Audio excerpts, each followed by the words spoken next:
Hello students. तो कैसे हैं आप लोग? उम्मीद है अच्छे होंगे, आपकी पढ़ाई अच्छी चल रही होगी और सब कुछ बढ़िया होगा। तो आज हमारा क्लास 10 का लेक्चर 18 है। NCERT mathematics chapter 3 linear equation in two variable exercise 3.2। पिछले दो लेक्चर में यानी lecture number 16 and lecture number 16 में हम लोगों ने linear equation in two variable के बेसिक कंसेप्ट को समझा था बहुत ही बेहतरीन ढंग में। एंड लेक्चर नंबर 17 में हमने एक्सरसाइज 3.1 के क्वेश्चंस को सॉल्व किया था। और आज हमारा लेक्चर 18 है। आज हम एक्सरसाइज 3.2 के जो कंसेप्ट है उसको लेंगे और साथ ही साथ जो उससे रिलेटेड एग्जांपल्स है उसे सॉल्व करेंगे एक बेहतरीन लेवल पे, बेहतरीन ढंग के साथ में, बेसिक कंसेप्ट बिल्कुल आसान भाषा में। तो आपको मैं ये रिकमेंड करूंगा कि अगर आप पिछले लेक्चर नहीं देखे हैं तो आप वहां पे जाना, देखना। कहां जाओगे? प्लेलिस्ट में। वहां क्लास 10 का सेपरेट प्लेलिस्ट बना दिया गया है, वहां लेक्चर वाइज लेक्चर 1 से वीडियो अवेलेबल है, आप जाकर के देख सकते हैं। ओके, बढ़ते हैं आज के सेशन की तरफ। तो आज हमारा एक्सरसाइज 3.2 कुछ बातें समझनी है जो बहुत इंपॉर्टेंट है आपके एग्जामिनेशन पॉइंट ऑफ व्यू से, आपके board examination point of view से। बढ़ते हैं आज के सेशन की तरफ। देन एक्सरसाइज 3.2 सॉल्व करने से पहले कुछ बातों का जिक्र कर लेना बहुत जरूरी है। जैसा कि हमने अपने पिछले लेक्चर में बताया था कि और हमने देखा भी था कि लीनियर इक्वेशन को जब हम ग्राफिकली प्लॉट कर रहे थे, ग्राफ पे प्लॉट कर रहे थे, उसे रिप्रेजेंट कर रहे थे, तो वहां पे तीन तरह की सिचुएशन आई थी। एक सिचुएशन में हमारा जो लाइन था वो इंटरसेक्ट कर रहा था, कुछ इस वे में इंटरसेक्ट अगर कर रहा है एक पॉइंट पे। जब एक पॉइंट पे इंटरसेक्ट कर रहा तो हम वहां पे कह रहे थे कि भाई यहाँ पे क्या है, यूनिक सॉल्यूशन है। कौन सा सॉल्यूशन है? Unique solution. अगर पैरेलल है यानी कि ये पैरेलल है, यानी कि ये हमारा कट नहीं कर रहा कहीं, तो यहां पे बोलते थे कि यहां पे नो सॉल्यूशन, कोई सॉल्यूशन नहीं है।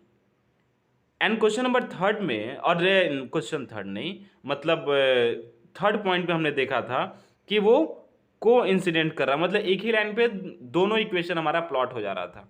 तो इस सिचुएशन में क्या रहे थे कि इनफाइनाइट मेनी सॉल्यूशन है। क्या बोल रहे थे कि इनफाइनाइट सॉल्यूशन है यहाँ पे। हाँ, तो यहाँ पे बातें समझनी है कि जब नो सॉल्यूशन होगा तो उसे हम इनकंसिस्टेंट पेयर कहेंगे। इससे आप याद कर लेना, याद करने वाली बातें हैं, समझने वाली बातें हैं, यहां से क्वेश्चन बनेंगे। नो सॉल्यूशन जब है यानी कि अगर ग्राफिकली प्लॉट करें तो हम ये कर पाएंगे। लेकिन जो इक्वेशन में हमें कह देगा कि भाई ग्राफिकली प्लॉट करने की जरूरत नहीं है, बस आप ये बता दो कि कौन सा कंसिस्टेंट है, कौन सा इनकंसिस्टेंट है और कौन सा डिपेंडेंट पेयर है, तो आप वहां पे इतना सारा कुछ करोगे, ग्राफ प्लॉट करोगे तब आंसर कर पाओगे नहीं ना। तो उसके लिए हम आगे बताएंगे। तो इनकंसिस्टेंट कैसे पता चलेगा कि जब नो सॉल्यूशन हो, कोई सॉल्यूशन जब नहीं है तो ये हमारा इनकंसिस्टेंट पेयर है। जब सॉल्यूशन है यानी कि एक सॉल्यूशन है तो उसे हम कंसिस्टेंट पेयर बोलेंगे, ये हमारा कंसिस्टेंट पेयर है। और जब बहुत ज्यादा सॉल्यूशन है, इनफाइनाइटली मेनी सॉल्यूशन जब है, जब इस कंडीशन में, तो वहां कहेंगे कि डिपेंडेंट पेयर है। ये क्या है? डिपेंडेंट पेयर है लीनियर इक्वेशन का। बट एक बात का ध्यान रखना है कि चाहे वो सॉल्यूशन हो चाहे इनफाइनाइटली मेनी सॉल्यूशन है तो सॉल्यूशन, ये भी सॉल्यूशन तो यहाँ भी एग्जिस्ट होगा, भले ही इनफाइनाइट सॉल्यूशन हो लेकिन सॉल्यूशन तो है। तो इसे भी हम कंसिस्टेंट पेयर के श्रेणी में रख सकते हैं।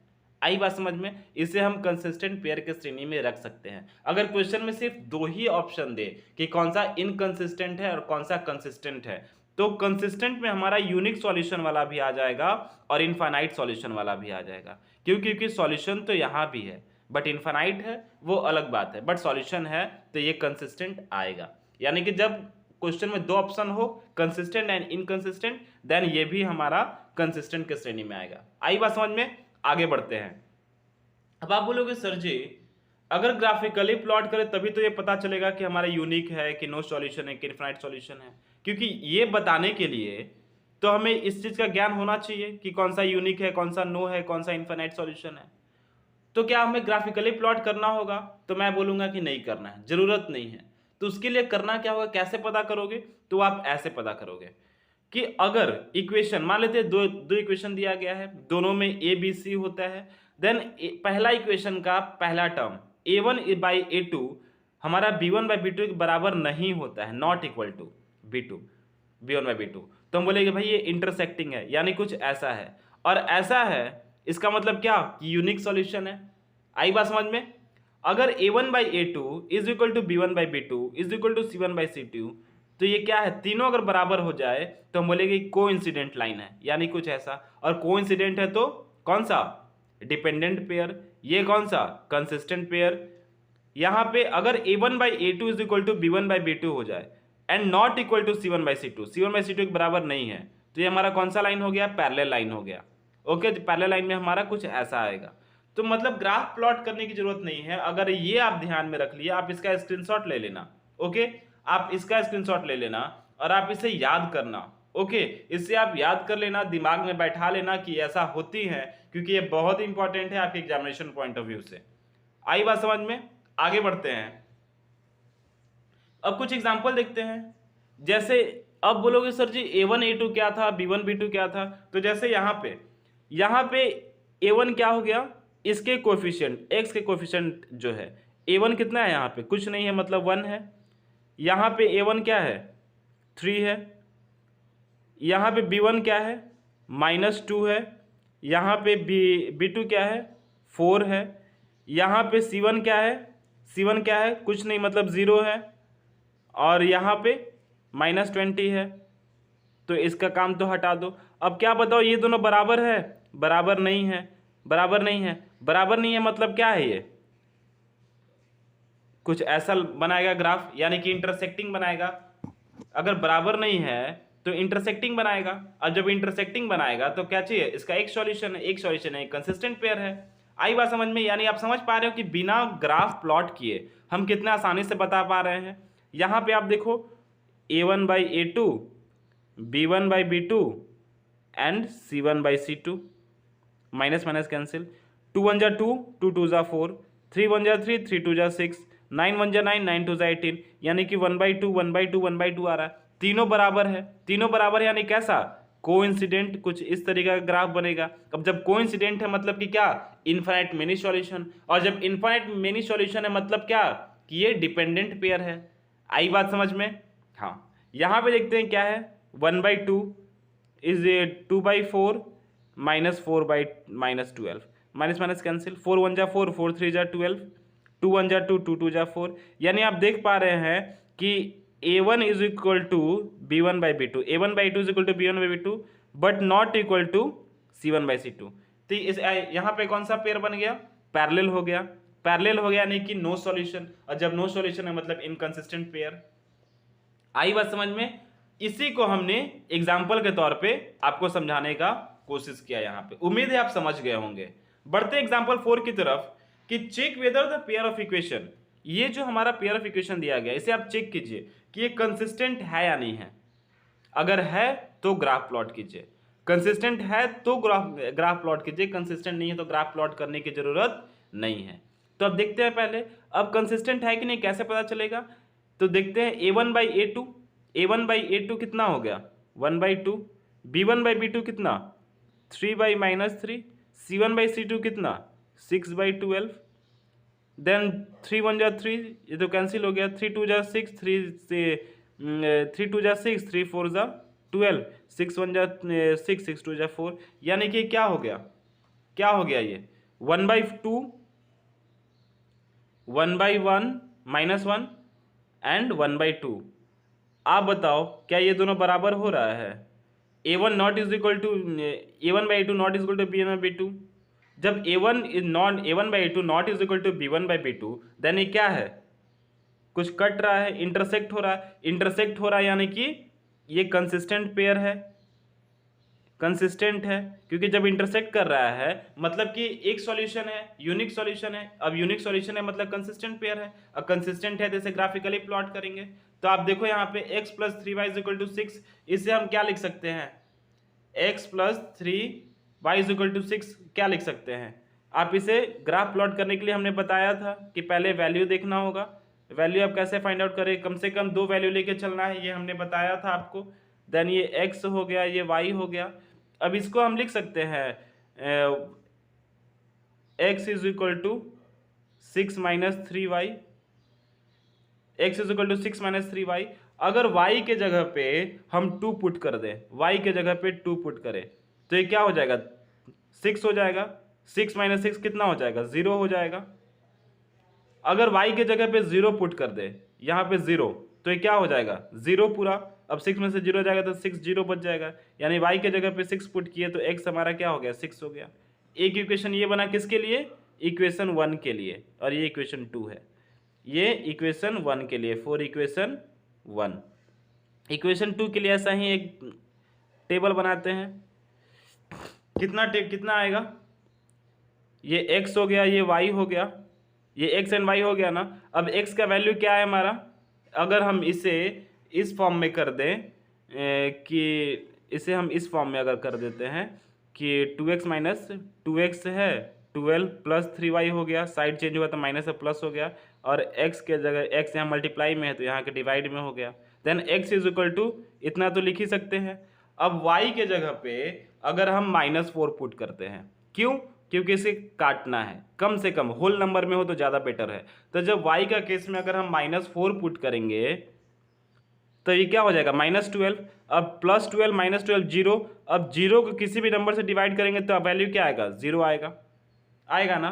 अगर इसके जगह में -2 पुट करते हैं, अगर -2 पुट किए तो -6 हो जाएगा। देन 12 में से 6 जाएगा तो 6, एंड 2 से डिवाइड करेंगे 6 को, कितना बच जाएगा, 3, यानी कि कितना हो जाएगा, 3 हो जाएगा। कब, जब -2 पुट करेंगे। आई बात समझ में। तो हमेशा इस चीज को यहाँ पे देखें कि ऐसा वैल्यू, जरूरी नहीं कि हम जो पुट किए वही आप भी पुट करेंगे, ये जरूरी नहीं है, बट आप जो भी वैल्यू पुट करना, बस इतना ध्यान रखना कि इजिली आप कर पाओ अपने ग्राफ पे प्लॉट, ठीक है। और कोशिश करना कि होल नंबर में या फिर वो कंप्लीट नंबर में आ जाए, यानी कि फ्रैक्शनल और इंटीजर वैल्यू ना आए तो ज़्यादा बेटर होगा। ओके, आगे बढ़ते हैं। इक्वेशन 2 के लिए ये हो गया, इक्वेशन 2 के लिए। अब पहला इक्वेशन में x का वैल्यू हमारा 0 है तो y का वैल्यू कितना है, 2 है, यानी कि कहीं ना कहीं यहाँ बनेगा। x का वैल्यू अगर 6 है देन y का वैल्यू क्या है, 0 है, यानी कि ये कहीं ना कहीं हमारा यहाँ बनेगा। तो इसे हम ड्रॉ कर लेते हैं, इसे हम ड्रॉ कर लेते हैं, ठीक। सेकेंड इक्वेशन, अगर x का वैल्यू 0 है देन y का वैल्यू -4 आ रहा है, यानी कहीं ना कहीं हमारा यहाँ बनेगा। अगर x का वैल्यू 3 है देन y का वैल्यू -2 आ रहा है, तो कहीं ना कहीं हमारा यहाँ बनेगा 3 -2। अब आप इसे मिला दो, आप इसे मिला दो,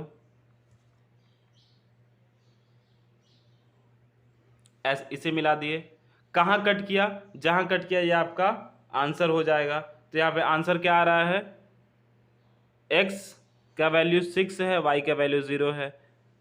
कट किया यानी कि इंटरसेक्ट कर रहा है, इंटरसेक्ट कर रहा है, इसका मतलब क्या है, यूनिक सॉल्यूशन है, एक ही सॉल्यूशन है। वो सॉल्यूशन क्या है, 6 और 0। आप वेरीफाई करके देख लो, इक्वेशन क्या है, 6 और 0 आ रहा है। यहाँ पे रखो 6, इसके जगह 0 रखो तो ये 0 हो गया, 6 इक्वल टू 6, वेरीफाई हो गया। सेकंड इक्वेशन में x के जगह पे 6 रखिए, 12 हो गया, इसके जगह पे 0, 12 इज इक्वल टू 12, वेरीफाई हो गया, यानी 6 और 0 आपका क्या हो गया, आंसर हो गया। ये नहीं करना था, बट आपको क्या करना था, ग्राफिकली रिप्रेजेंट करना था, सॉल्व करना था, तो ये आपका आंसर हो गया। एक ही सॉल्यूशन होगा इसका। आई बात समझ में कैसे ग्राफ प्लॉट करते हैं। और ये तो खैर मैंने पिछले लेक्चर यानी कि 16 और 17 दोनों में आपको बताया था। बढ़ते हैं अगले क्वेश्चंस की तरफ।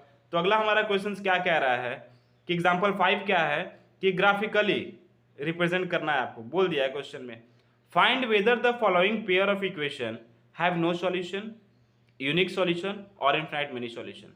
ये कोई सॉल्यूशन नहीं है, या फिर यूनिक सॉल्यूशन है, या फिर इनफाइनाइट मेनी सॉल्यूशन है। ये कैसे पता चलेगा, जब ग्राफिकली फाइंड आउट करेंगे। और यहाँ पे बोल दिया ग्राफिकली, ये ऐसे भी पता चल जाता है कौन सा, a1/a2, b1/b2, c1/c2 करके, बट यहाँ पे ग्राफिकली कह दिया है, मतलब ग्राफिकली करना ही है।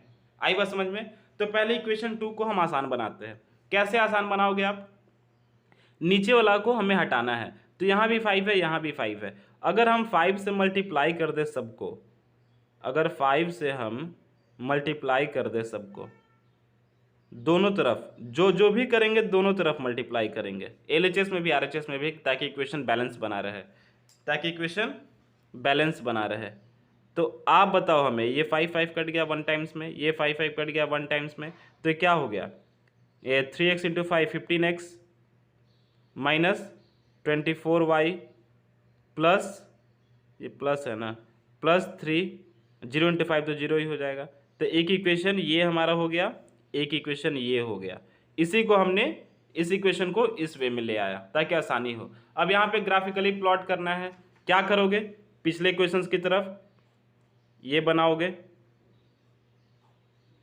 x y वैल्यू लोगे, दो वैल्यू, इससे पहले आप ये कर लो 5x is equal to 8y minus 1, ऐसा तो लिख ही सकते हैं। Then x is equal to, ये 5 को यहाँ लिया, मल्टीप्लाई में था तो डिवाइड में हो गया, ऐसे लिख ही सकते हैं। अगर y का वैल्यू हम 0 रख दें, y का वैल्यू अगर 0 रखें तो कितना हो जाएगा, ये 0 माइनस 1/5 आ जाएगा। अगर y का वैल्यू हम 1 रखें तो ये 6 से 7/5 हो जाएगा। 2 रखें, 2 अगर y का वैल्यू 2 रखते हैं तो 16 में से 1 जाएगा, 16 में से 1 जाएगा तो 15 में से 5 करेंगे तो x का वैल्यू 3 आ जाएगा, आ गया। उसके बाद आप कितना रखोगे, 3 रखोगे 24 हो जाएगा, 4 रखोगे 32 हो जाएगा, 5 रखोगे 40 और 6 रखोगे 48 47 हो जाएगा। 8 7 जा 56, 8 7 56, 56 होता है। अगर y के वैल्यू 7 रखे तो 56 हो गया, 56 में से 1 जाएगा तो 56 में से 1 जाएगा 55, और 55 से 5 डिवाइड करोगे यानी कि 11, ये आपका कुछ ऐसा आ गया। अब इसी को आपको ग्राफ पे प्लॉट करना है, उम्मीद है आप कर लोगे जैसे पिछले इक्वेशन में किए हैं। ये इक्वेशन 1 हो गया, इक्वेशन 1 के लिए। इक्वेशन 2 के लिए फिर ऐसे ही देखेंगे, आप कर लोगे ना, क्योंकि टाइम ज़्यादा लग जाएगा अगर हम सॉल्व करवाने लगे तो आप ऐसे ही इक्वेशन 2 के लिए करना, फिर ग्राफ प्लॉट करना। अगर इंटरसेक्टिंग आ रहा है ग्राफ मतलब कि यूनिक सॉल्यूशन है, अगर कोइंसिडेंट हो रहा है मतलब कि इन्फिनाइटली मेनी सॉल्यूशन है, इन्फिनाइटली सॉल्यूशन है। अगर हमारा पैरेलल आ रहा है मतलब कि नो सॉल्यूशन है। तो आप आसानी से बता सकते हो। और ग्राफ पे प्लॉट करने के लिए तो हम लेक्चर 16, 17 और आज के लेक्चर में भी जो पहला क्वेश्चन था उसे हमने बताया, तो आप आसानी से कर लोगे, मुझे पूरी उम्मीद है। आपकी काबिलियत पे मुझे पूरा भरोसा है। अब फिर भी नहीं होता है तो आप कमेंट सेक्शन में पूछना। ओके, बढ़ते हैं अगले क्वेश्चन की तरफ, क्योंकि अगर हम हर चीज़ अब बताने लगे, हर चीज़ कहने का मतलब कि एक ही चीज़ बार बार करें तो आपका भी टाइम लॉस होगा, क्योंकि दिसंबर तक हमें सिलेबस भी कंप्लीट करनी है। जनवरी फरवरी में हमें क्या करना है, सैंपल पेपर सॉल्व करना है एक बेहतरीन ढंग से, तो सब चीज़ देख करके चलना है, किस तरह से वो आप कर लेना। ओके, एग्जाम्पल 6 देखते हैं। इसमें क्या है कि Champa went to a sale to purchase some pants and skirts. Champa जो है वो जा रही है, एक सेल में गई, मतलब एक दुकान पे जहाँ पे सेल लगा हुआ है, जहाँ पे सस्ते में सारे सामान मिल जाते हैं, वहाँ पे कुछ पैंट और स्कर्ट खरीदी है। When her friend asked, जब उसकी दोस्त उससे पूछी कि कितना वो खरीदी है, कितना पैंट खरीदी है, कितना स्कर्ट खरीदी है, तो वो कहती है, पहला सिचुएशन बोलती है कि the number of skirt is two less than the twice the number of pants purchase. जितना वो पैंट परचेज की है उसके दुगना से 2 कम वो स्कर्ट खरीदी है। तो पैंट मान लेते हैं कि हमारा y है, पैंट वो y खरीदी है, और स्कर्ट मान लेते हैं कि x खरीदी है। तो पहला सिचुएशन क्या बोल रही है कि the number of skirt is, the number of skirt is two less than twice the number of pant purchase, twice the number of pant purchase. ये है पहला इक्वेशन। सेकेंड इक्वेशन क्या बोल रहा है कि the number of skirt is 4 less than, the number of skirt is 4 less than 4 times the number of pant purchase, 4 times the number of pant purchase. तो एक इक्वेशन ये हो गया, एक इक्वेशन ये हो गया, एक इक्वेशन ये हो गया। अब आप यहाँ पे क्या करोगे, ग्राफ प्लॉट करना है। ग्राफ प्लॉट करना है तो आप क्या करोगे, पहले ये बनाओगे बॉक्स, ये x हो गया, ये y हो गया। अब y के जगह पे अगर 0 पुट किए, y के जगह पे 0 पुट किए तो ये 0 हो गया, तो x का वैल्यू क्या हो गया, -2। इक्वेशन 1 के लिए, इक्वेशन 1 के लिए बता रहे हैं। और अगर x का वैल्यू, अगर y का वैल्यू हम 1 पुट करें, देन 2 इंटू 1 2, 2 - 2 कितना हो गया, 0 हो गया। तो एक ये हो गया। और आप यहाँ पे देखो, एक इक्वेशन 1 के लिए हो गया। आप इक्वेशन 2 के लिए देखना,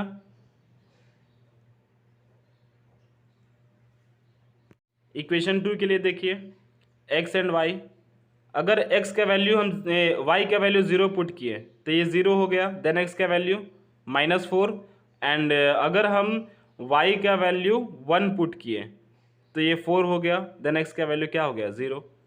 तो इसे ये दो इक्वेशन बन गया, प्लॉट हो गया। अब इसे आप क्या करोगे, इसे आप क्या करोगे, ग्राफ पे प्लॉट करना, ग्राफ पे प्लॉट करके आप आंसर लेके आ सकते हो। ग्राफ पे प्लॉट करके आप आंसर लेकर के आ सकते हैं, आ सकते हैं ना, कोई प्रॉब्लम, कोई प्रॉब्लम नहीं होगा। तो आप ग्राफ पे प्लॉट कर लेना, ठीक है। तो मिलते हैं फिर अगले लेक्चर में, ठीक है। अगले लेक्चर में हम एक्सरसाइज 3.2 के क्वेश्चंस को सॉल्व करेंगे एक बेहतरीन ढंग से। तब तक आप पढ़ाई करना, ये सारा कुछ देखना, और मिलते हैं फिर अगले सेशन में। तब तक अपना ख्याल रखना, अपनों का ख्याल रखना। धन्यवाद, जय हिंद।